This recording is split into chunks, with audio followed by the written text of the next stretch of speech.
এখন আমরা দেখব হিসাব ও অর্থ বিভাগ মেনুর ইউজার কালেকশন রিপোর্ট। এখান থেকে আপনি তারিখওয়ারি দেখতে পারবেন যে কোন তারিখ থেকে কোন তারিখ দেখতে যাচ্ছেন, তারিখওয়ারি দেখতে পারবেন।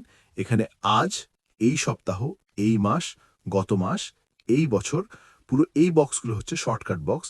এই বক্সগুলোতে ক্লিক করলে যেমন আজকে যদি কোনো রিপোর্ট থাকে সেটা আজকে দেখাবে। দেখেন আজকে কোনো রিপোর্ট নেই। যদি আমরা এই বছরতে ক্লিক করি সেক্ষেত্রে এই বছরের রিপোর্টগুলো সম্পূর্ণ রিপোর্টটা দেখাবে এবং এখানে কোন গ্রাহক কয়টা কালেকশন হয়েছে সেটা দেখাচ্ছে, কতজন গ্রাহক কালেকশন করেছে সেটা দেখাচ্ছে এবং ইউজারে ক্লিক করলে আপনার প্রত্যেকটা ইউজারের নাম এখানে শো করবে। দেখেন আমাদের একজন ইউজার আছে, তার ফুল ডেটা চলে আসছে এবং সে কত টাকা কালেক্ট করেছে, কোন খাতে কালেক্ট করেছে, দেখেন কালেক্ট করার পর কোন ফান্ডে টাকাগুলো আছে, কোন ফান্ডে কত টাকা আছে, কোন ফান্ডে কত টাকা আছে, সেগুলো টাকার শেষে টোটাল টাকাটা কত সেটাও দেখাবে। এখানে দেখেন গ্রহণ করেছেন, আপনার কোন ইউজার গ্রহণ করেছেন তার নাম এখানে শো করবে।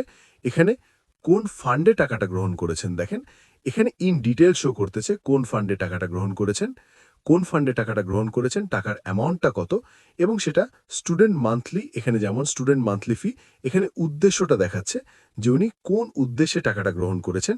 যদি আমরা একদম প্রথম দিকে দেখি তাহলে আপনি সেই বিষয়টা একটু ক্লিয়ার বুঝতে পারবেন। যেমন দেখেন তহবিল, এখানে এই ইউজার যখন টাকাটা এখানে ৯০০ টাকা সে কালেক্ট করেছে, কি উদ্দেশ্যে কালেক্ট করেছে? স্টুডেন্ট অ্যাডমিশন ফি, অর্থাৎ স্টুডেন্টকে প্লে ক্লাসে ভর্তি করিয়েছে, সেই বাবদ সে ৯০০ টাকা কালেক্ট করেছে। টাকাটা কোথায় যুক্ত হয়েছে? ভর্তি ফান্ডে। এই যে সম্পূর্ণ ডিটেলসটা, সেই ডিটেলসটা আপনি দেখতে পারবেন এবং এখানে ডেটটা দেয়া আছে, এই ডেটে সে টাকাটা যুক্ত করেছে। আপনি যদি একদম শেষে চলে আসেন, দেখেন এখানে কিন্তু আপনি টোটালটা দেখতে পারবেন যে টোটাল কত টাকা দেখিয়েছে।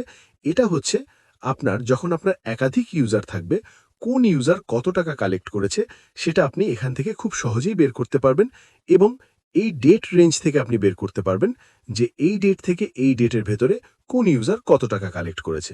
এটি হচ্ছে আমাদের ইউজার কালেকশন রিপোর্ট বিস্তারিত।